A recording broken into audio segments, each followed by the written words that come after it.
Hello everyone, good morning সবাইকে। All about প্রীতির আরও একটা এক্সাইটিং ভিডিওতে তোমাদের অনেক অনেক ওয়েলকাম জানাই। আশা করছি তোমরা সবাই খুব ভালো আছো, আমরাও ভালো আছি। টাইটেল আর থাম্বনেল দেখে তো বুঝতে পেরেই গেছো আমরা যাচ্ছি ঘুরতে। আর কোথায় যাচ্ছি সেটাও তো এতক্ষণে জেনেই গেছো থাম্বনেল দেখে আর টাইটেল দেখে। তো চলো আজকের থেকে আমাদের দেরাদুন জার্নিটা স্টার্ট হচ্ছে। আশা করছি তোমাদের পুরো ভিডিও দেখতে ভালো লাগবে। আমি ভেবে রেখেছি যে প্রত্যেক দিনই আমি ছোট ছোট করে ভিডিও করব, তাতে তোমাদের ভালো লাগবে দেখতে। কোথায় যাচ্ছি, কি কি করছি, কোথায় ঘুরছি সবটাই শেয়ার করব।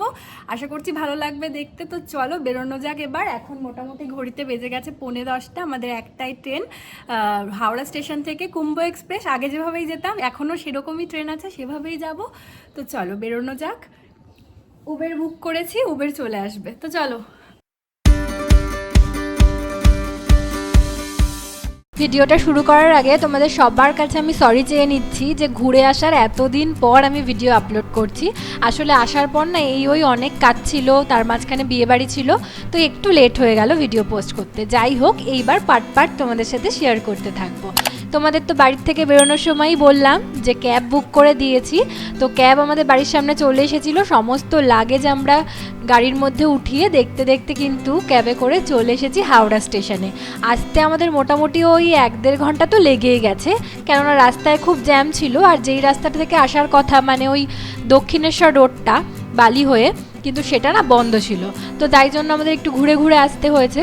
যাই হোক, আমরা সময়ের আগেই কিন্তু পৌঁছে গেছি। আর এই যে হাওড়া স্টেশন, লাস্ট সেপ্টেম্বরে এসেছিলাম 2023-এর, আর 2025-এর জানুয়ারিতে আবারও আসছি। তো দেখে খুব ভালো লাগছে, অনেক দিন পর হাওড়া স্টেশন দেখছি। তো স্টেশনে ঢোকার সাথে সাথেই যেসব ফর্মালিটি থাকে সেগুলো আমরা সব করে নিয়েছি। ওই লাগেজ টাগেজ চেক করার ব্যাপার থাকে।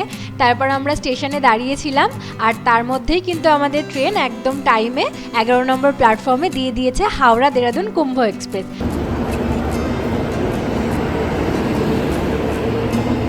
তোমাদের সাথে তো শেয়ার করেই ফেলেছি ইন্ট্রোতে যে আমরা কোথায় যাচ্ছি। এখন শুধু আমাদের কোচ নাম্বার খুঁজে ট্রেনে উঠে পড়ার পালা। ট্রেনে উঠেই আমরা দুপুরের খাবার খেয়ে নিয়েছিলাম। আর খাবার দাবার কিন্তু এবার সব আমি বাড়ির থেকে বানিয়ে নিয়ে এসেছিলাম। এত খিদে পেয়েছিল, ভিডিও করার কথা একদম মাথায় নেই, কিন্তু শর্ট ভিডিও করেছিলাম। তোমরা যদি দেখতে চাও আমি ডেসক্রিপশন বক্সে লিঙ্ক দিয়ে দেবো, অবশ্যই চেক করতে পারো। তো দুপুরবেলা খাওয়া দাওয়া সেরে আমরা তো টানা একটা ঘুম দিয়েছিলাম। দেন সন্ধেবেলা উঠে আবারও কিছুক্ষণ গল্প টল্প করে রাতে ডিনার সেরেছিলাম। ও খেয়েছিল পাস্তা আর আমি খেয়েছিলাম পরোটা। খাওয়া দাওয়া সেরে ঘুমিয়ে পড়েছিলাম। সকাল সকালবেলা আমরা নেমে গেছি লখনৌ স্টেশনে। মানে আমি নামিনি, আমার বর নেমেছিল একটু ঘোরাঘুরি করার, মানে একটু হাঁটাহাঁটি করার জন্য। যেহেতু একভাবে বসেছিলাম তাই একটু ভিডিও করেও নিয়েছিল। আর অনেক দিন পরে এইসব দিকে এসে না বেশ ভালো লাগছে। আর আমরা যখন গেছিলাম তখন তো কুম্ভর টাইম ছিল, মানে স্টেশনগুলোতে ভীষণ ভিড় ছিল। যাই হোক, ফ্রেশ হয়ে নিয়েছি সকালবেলা ঘুম থেকে উঠে। তারপর ট্রেন থেকেই চা নিয়ে নিয়েছিলাম, আর একটা ঝালমুড়ি টাইপের মুড়ি আমরা নিয়ে গেছিলাম বাড়ির থেকে, তো সেটা খেয়েছিলাম। তারপর কালকে রান্না পরোটা দিয়ে ব্রেকফাস্টটা সেরে নিয়েছিলাম।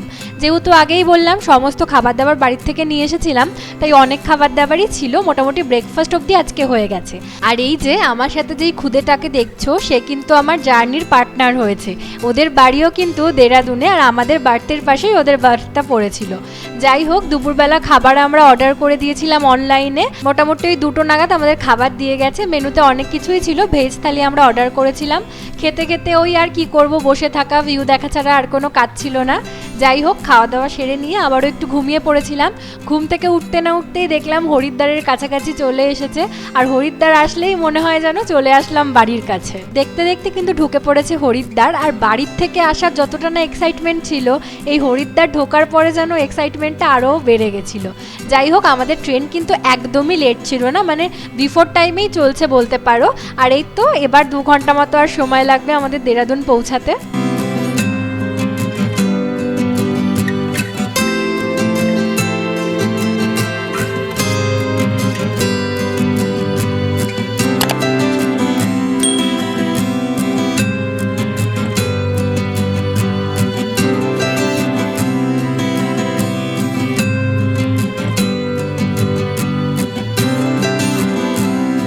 হরিদ্বার স্টেশনে নেমে আমরা কিছু ফটো আর ভিডিও করে নিয়েছিলাম। এটা সবসময় কিন্তু আমরা করে থাকতাম যখন বাড়িতে আসা যাওয়া করতাম।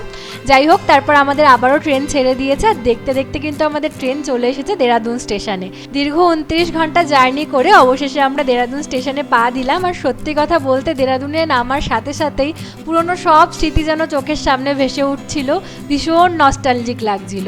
আর আমাদের পার্টনাররাও কিন্তু ওদের বাড়িতে চলে গেল। আর আবারও আমরা কথা দিলাম একে অপরকে যে দেখা হবে, এতটা ভালোই সম্পর্ক হয়ে গেছে একদিনের জার্নিতে।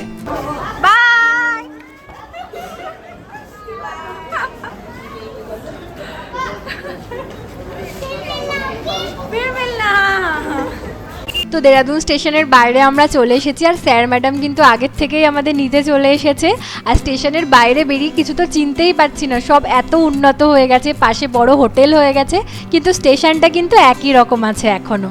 গাড়িতে উঠে পড়েছি আর দেখতে দেখতে কিন্তু আমরা এফআরআইয়ের সামনে চলে এসেছি। আর এফআরআইয়ের গেট থেকে যখন ভেতরে ঢুকছি একটুও কিন্তু মনে হচ্ছে না যে আমরা এত দিন পরে এফআরআইতে ফিরছি, মনে হচ্ছে যেন ওয়েস্ট বেঙ্গল ঘুরে আবার নিজের বাড়িতে ফিরলাম। যাই হোক, দেখতে দেখতে চলে এসেছে আমাদের গেস্ট হাউসে। এখন আমরা যে কদিন থাকবো সে কদিনের কিন্তু আমাদের ঘর বাড়ি যেটাই বলো তোমরা এখন গেস্ট হাউস। তো গেস্ট হাউসটাও ভালো করে তোমাদের ঘুরিয়ে দিলাম, বেশ ভালো রুমটা। আর আমি কখনো কিন্তু যখন ছিলাম গেস্ট হাউসের দিকে আসিনি, ও কাজের সূত্রে অনেকবার এসছে কিন্তু আমার আসা হয়নি। আর আমাদের স্যার ভালো রুমটাই বুক করে দিয়েছে। তো রুমটা দেখতেই পাচ্ছ তোমরা, দরজা থেকে ঢুকেই একটা বড় বেড আছে, তার সাথে একটা ড্রেসিং টেবিল আছে, পাশে একটা বেড সাইড টেবিল আছে, একটা বড় এমনি টেবিল আছে। আর বাথরুমও বেশ নিট অ্যান্ড ক্লিন, মানে দুজন থাকার জন্য ঘরটা অনেকটাই বড়। সোফা আছে, একটা টিভি আছে, এসি আছে, যদিও ঠান্ডায় আমাদের এসি প্রয়োজন নেই। তারপরে এত ঠান্ডা লাগছিল, মানে ওয়েস্ট বেঙ্গলে তো এত ঠান্ডা ছিল না, কিন্তু ওখানে ভীষণ ঠান্ডা ছিল। স্নান টান করার আগে দুজনের জন্য একটু কফি বানিয়ে নিয়েছিলাম, সমস্তটাই ঘরে অ্যাভেলেবেল ছিল, সেগুলো দিয়ে একটু কফি খেয়ে নিয়ে তারপরে আমরা বেরোবো। ফ্রেশ ট্রেশ হয়ে গেছি আমরা। এখানে এত ঠান্ডা, মানে সেই আগেকার দিনের কথা মনে পড়ে যাচ্ছে। এত ঠান্ডা লাগছে, ওইদিকে তো ঠান্ডাই নেই কলকাতার ওদিকে, তো খুব ঠান্ডা লাগছে। আর ফ্রেশ ট্রেশ হয়ে বেরিয়ে গেছে, এখন স্যারদের ঘরেই যাচ্ছি।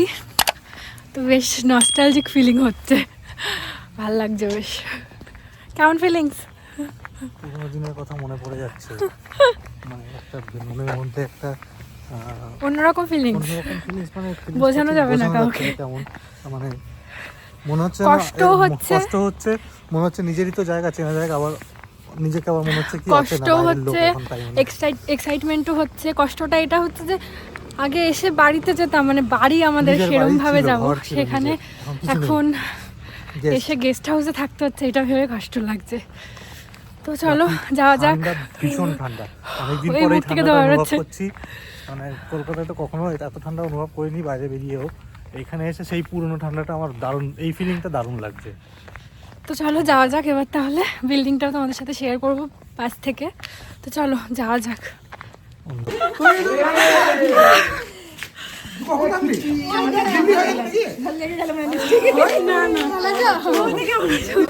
তো আজকে যেহেতু 26শে জানুয়ারি, আমরা কিন্তু আগের থেকেই জানতাম যে বিল্ডিংয়ে এই দিনে লাইট জ্বলবে। আর আমাদের রাতের ডিনারের কথা ছিল ম্যাডামদের ঘরে, তাই জন্য ভাবলাম বিল্ডিংয়ে ঘুরে কটা ছবি তুলে লাইট দেখে তারপরেই যাব।